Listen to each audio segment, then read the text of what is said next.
yang dilarang Allah Subhanahu wa taala. Nah, jadi kata duna dzalik lima yasha di situ artinya tahta, ya, di bawah syirik. Jadi Allah tidak akan mengampuni dosa syirik jika pelakunya itu mati dalam keadaan syirik dan belum bertobat, dan Allah akan mengampuni dosa di bawah syirik bagi siapa yang Allah kehendaki. Nah, tapi bagaimana dengan pelaku syirik yang dia itu sebelum mati bertobat, apakah diampuni? Diampuni. Karena Allahu yaghfiru dzunuba jami'ah. Allah mengampuni semua dosa, bahkan termasuk dosa syirik, selama pelakunya itu bertobat sebelum maut. Ya, sebelum pintu tobat tertutup, yaitu sebelum matahari terbit dari barat, sebelum hari kiamat, sebelum nyawa di kerongkongan, maka masih diterima. Itu juga merupakan bentuk rahmat Allah Subhanahu wa taala.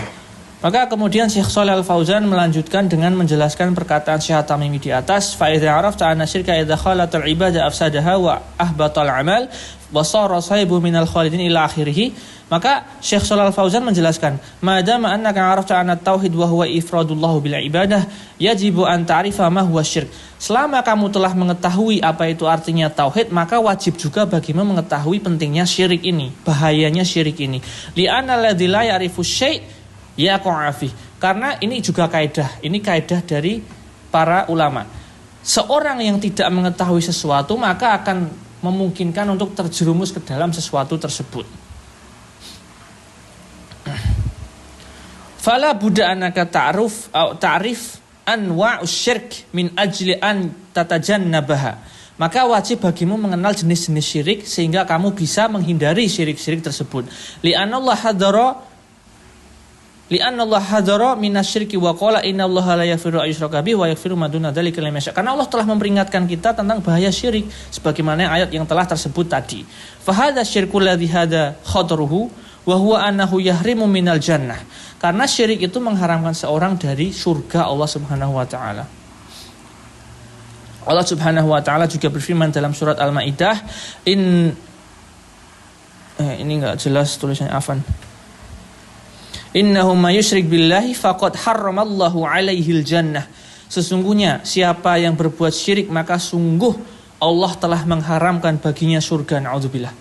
Kemudian wa yahrimu minal maghfirah, dan Allah juga tidak akan mengampuninya sebagaimana firman Allah, innallaha la yaghfiru ayyushraka bih. Nah, idzan oleh karena itu hadza khatrun azim. Ini merupakan bentuk kerugian yang sangat besar. Yajibu alaika an ta'rifuhu qabla ayyu khatarin. Maka kalau tadi tauhid itu ilmu yang paling penting dari ilmu-ilmu lain, tauhid itu yang paling utama harusnya dipelajari sebelum sholat, zakat dan yang lainnya, maka syirik ini harusnya yang paling pertama juga didahulukan, dipelajari sebelum belajar riba itu haram, belajar mencuri itu haram. Yang paling pertama syirik dulu. Nah, jadi kalau ada seorang ustadz berdakwah di masyarakat yang sama sekali belum kenal tauhid, yang didakwahkan pertama harusnya tauhid dan syirik, bukan malah berdakwah riba itu haram, jauhi maksiat, bukan seperti itu. Kenapa? Itu bid'ah. Ya, karena hal itu semua nggak ada manfaatnya kalau masyarakatnya itu belum tahu tauhid. Sebagaimana perkataan Syekhul Islam Ibnu Taimiyah, "Adz-dzunubu ma'asihati tauhid khairun min adami dzunub min fasadi tauhid ma'adami hadzi dzunub." Dosa yang dilakukan seorang dalam keadaan tauhidnya itu benar, itu lebih baik daripada daripada orang yang tauhidnya nggak benar tapi tidak melakukan dosa. Nah, seperti itu. Lah ya jelas, karena orang yang bertauhid tapi berdosa, dia tetap punya asal Islamnya itu tauhid. Ada kemungkinan bisa Allah ampuni. Tapi kalau orang meskipun nggak berbuat dosa yang orang ini lakukan, semisal berzina, tapi kok dia nggak berbuat dosa ini tapi kok tauhidnya salah, tidak diterima juga amalnya itu. Karena syarat diterimanya amal sebagaimana yang kita sudah pelajari adalah at-tauhid dan ittiba Rasul sallallahu alaihi wasallam. Fal wajib an na'rif ma huwa syirk fil minal kitab was sunnah. Maka yang wajib bagi kita adalah mempelajari apa itu syirik dengan definisi yang dijelaskan oleh Al-Quran dan Sunnah. Allahumma hadara minasy illa wa yubayyinhu. Karena Allah Subhanahu wa taala tidak akan melarang sesuatu kecuali menjelaskan tentang larangan tersebut, tentang bahayanya, tentang kenapa kok dilarang, ya. Wa ma amara bi syai' illa wa yubayyinu linnas. Dan Allah tidak memerintahkan sesuatu kecuali pasti Allah jelaskan apa manfaatnya bagi manusia dan dijelaskan bagaimana kaifiyah, caranya melakukan hal tersebut. Fahuwa lam yahrumu syirka wa yatrukuhu mujmalan. Ya, lam yahrumu syirka wa yatrukuhu mujmalan. Bal bayanahu fil Qur'anil azim wa bayanahu Rasulullah sallallahu alaihi wasallam fi sunnah. Jadi Allah enggak melarang kita tentang syirik terus udah selesai, tapi Allah melarang syirik kemudian menjelaskannya di Quran dan dengan lisan Rasulnya sallallahu alaihi wasallam, bayanan syafian, penjelasan yang jelas. Faida aradna an na'rif ma huwa syirk narji' ilal kitab was sunnah hatta na'rifu syirka wala narji' ila qawli fulan wa hadza sayati. Nah, kalau kita sudah tahu tentang bahaya tauhid dan syirik, kemudian kita ingin mempelajari tauhid dan syirik, ya maka kembalinya ke Al-Quran dan Sunnah, bukan kembali kepada kata fulan, nah, bukan kembali kepada kata ustaz, nah, tapi kembali ke Quran dan Sunnah yang penjelasannya akan datang.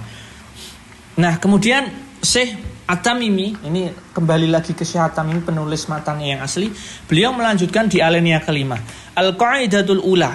Nah, dia langsung menjelaskan kaidah yang pertama. Ini penting sekali. Ini adalah kaidah yang pertama. Anta lama anal kuffara alladzina qatalahum Rasulullah sallallahu alaihi wasallam mukirruna bi anna Allah ta'ala huwal khaliq al-mudabbir wa anna dzalika lam yudkhilhum fil Islam. Wa daliluhu qauluhu ta'ala kul man yarzuqukum minas sama'i wal ard amman yamliku as-sam'a wal absara wa man yukhrijul hayya minal mayyiti wa yukhrijul mayyita minal hayy wa may yudabbirul amra fasayaquluna Allah faqul afala taqilun. Maka Syekh At-Tamimi menjelaskan langsung, kaidah yang pertama adalah kamu wajib mengetahui bahwasanya orang-orang kafir dulu di zaman Rasul sallallahu alaihi wasallam yang Rasulullah diperintahkan Allah untuk memerangi mereka itu sama-sama meyakini kalau Allah itu ada. Nah, kenapa kok masih diperangi? Nah, tapi dengan mereka meyakini Allah itu ada tidak cukup, tetap diperangi Rasul, dan itu tidak memasukkan orang-orang kafir di zaman Arab dulu itu masuk Islam. Nah, kenapa?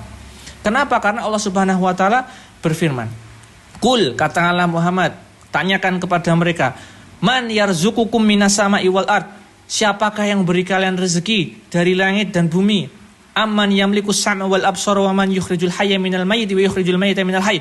Dan yang memberikan orang kemampuan melihat dan mendengar. Siapa juga yang menghidupkan yang mati dan mematikan yang hidup?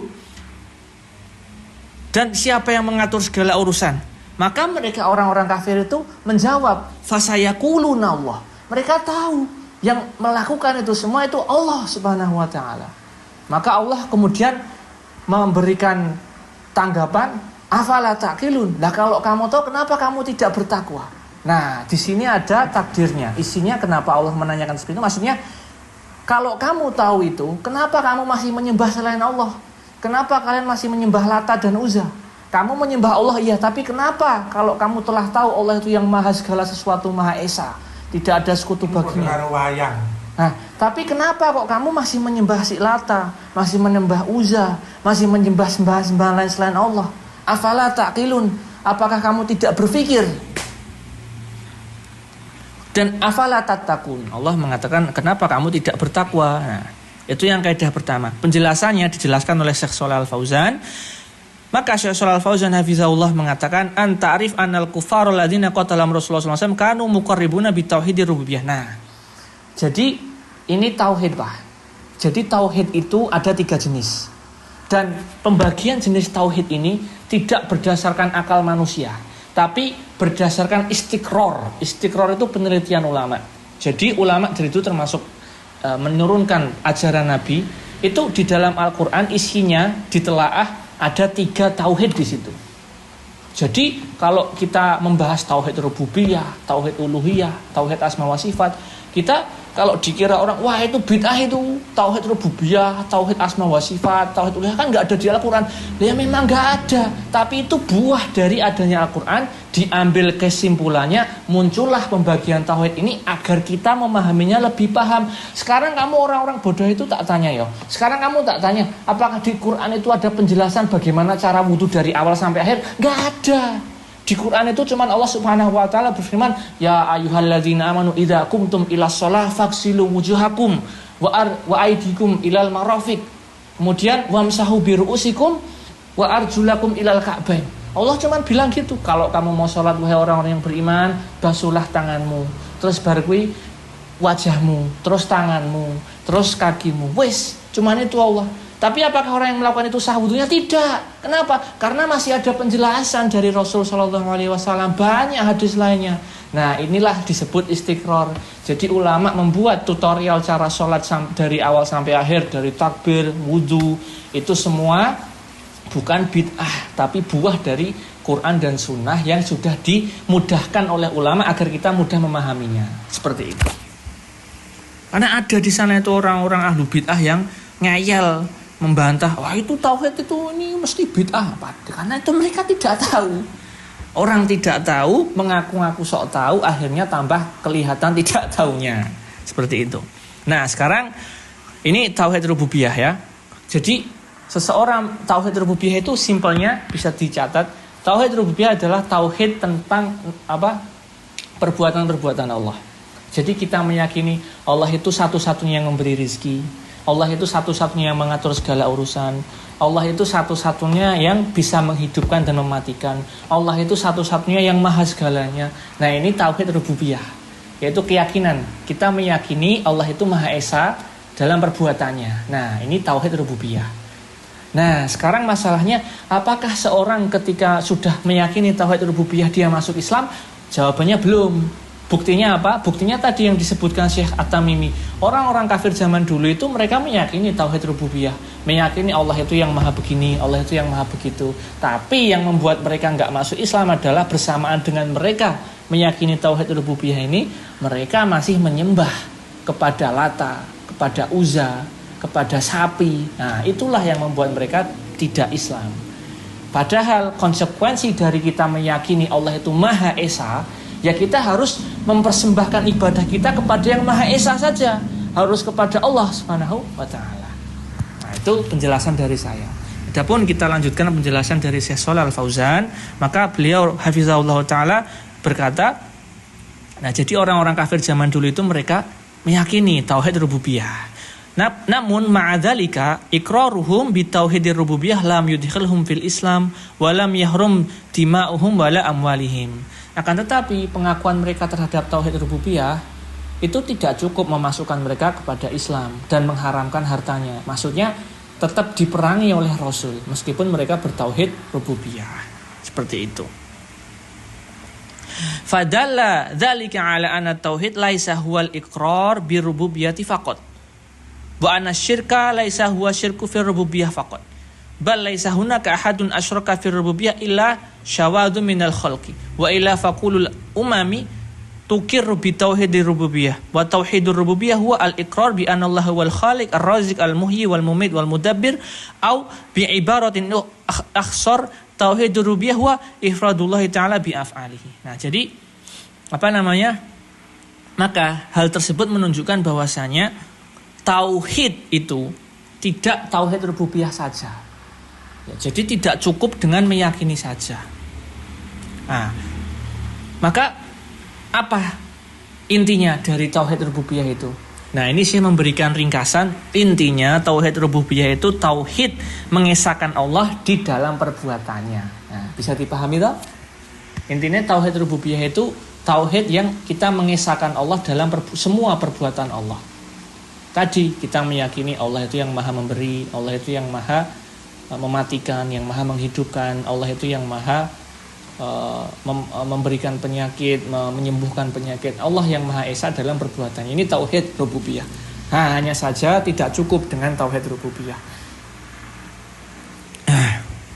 Oke, kita lanjutkan.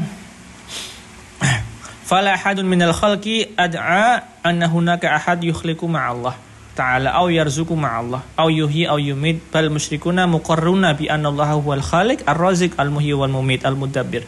Jadi di zaman Nabi enggak ada orang itu yang meyakini ada yang menciptakan bersama dengan Allah. Itu enggak ada. Zaman dulu itu Allah, semua orang tahu kalau yang menciptakan seluruh alam semesta ini Allah.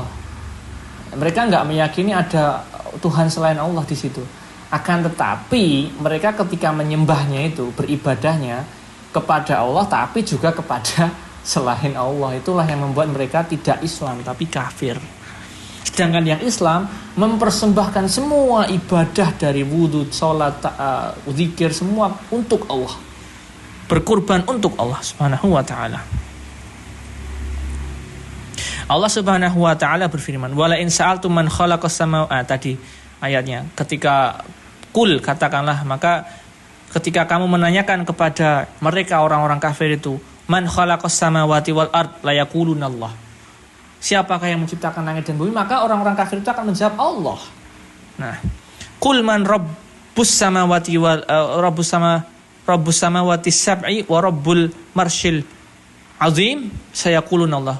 Ada juga ayat lain Allah berfirman, kul, katakanlah Muhammad, tanyakanlah siapakah Rabb, Tuhan langit yang ketujuh, yang jumlahnya 7, dan Robnya Arsy yang agung, maka mereka akan menjawab Allah. Nah, iqrarul ayat min ukhra suratul mu'minun tajiduna anal musyrikin kanu muqirruna bitauhidir rububiyah. Nah, di dua ayat ini itu menunjukkan bahwasanya orang-orang kafir zaman dulu itu meyakini bahwasanya Allah itu satu. Allah itu yang menciptakan langit dan bumi. Allah itu yang begini dan begitu. Nah, seperti itu. Wa kadzalika fi surati Yunus, qul man yarzuqukum minas sama'i wal ard. Nah, ini tadi udah dibacakan. Nah, jadi ringkasannya orang-orang kafir zaman dulu, kafirnya itu kenapa? Karena mereka mengakui tauhid rububiyah, hanya saja menyembahnya itu. Nah, ibadah mereka itu ditujukan kepada Allah, tapi juga kepada selain Allah. Inilah definisi syirik. Nah, jadi inilah syirik. Jadi orang sekarang itu banyak mengakunya Islam, bertauhid, sama kasusnya dengan orang-orang kafir. Kalau tidak menyembah tetapi meminta tolong, itu sama, karena meminta tolong. Nah, ini juga nanti ada pembahasannya di tauhid. Jadi doa itu ada doa masalah dan doa ibadah. Nah, jadi kalau minta tolongnya itu sama seseorang yang mati, enggak. Jadi gini, ada pembahasannya. Meminta tolong itu ada yang haram, ada yang boleh. Nah, meminta tolong yang boleh itu kepada orang yang semisal orang itu memang mampu melakukan hal tersebut. Contoh, Pak, aku minta tolong mejanya diangkat. Nah, Bapak kan iso ngangkat. Nah, itu boleh, bukan syirik. Nah, hanya saja kalau meminta tolong yang hal yang kita mintai tolong itu merupakan kekhususan Allah, itu nggak boleh sama makhluk. Itu syirik. Contoh, Mbah, berikanlah saya hujan. Loh, padahal dia tahu yang bisa memberikan hujan hanya Allah, tapi kok minta sama Mbah, ini syirik. Ini kesyirikan, tidak boleh. Apalagi minta tolong sama orang mati. Orang mati sudah mati, dimatikan Allah, nggak bisa hidup, nggak bisa apa-apa, kok dimintai tolong, ini jelas syirik. Inilah yang dimaksud dengan kesyirikan juga. Jadi karena meminta tolong itu bisa menjadi doa, beribadah, bisa beribadah di situ. Nah, maka kita harus perhatikan apa yang kita mintai tolong itu. Ya, tentu saja, tapi tidak usah dipikir berlebihan, karena Islam itu mudah. Intinya kalau mau beribadah apapun itu, minta apa saja langsung minta kepada Allah. Bahkan minta hal kecil-kecil pun seharusnya langsung minta sama Allah dulu. Ya, para ulama salaf tuh kalau mau sandalnya lepas, terus masalah remeh bisa diganti. Jadi mereka berdoa dulu. Ya Allah, sandal saya lepas, tolong gantilah sandal saya. Ya Allah, sandal saya tali jepitnya lepas, tolong gantilah ya Allah. Meskipun habis itu mereka langsung bisa ya usaha ganti gitu loh. Tapi itu menunjukkan keikhlasan dan bukti tauhid mereka. Apa saja minta Allah.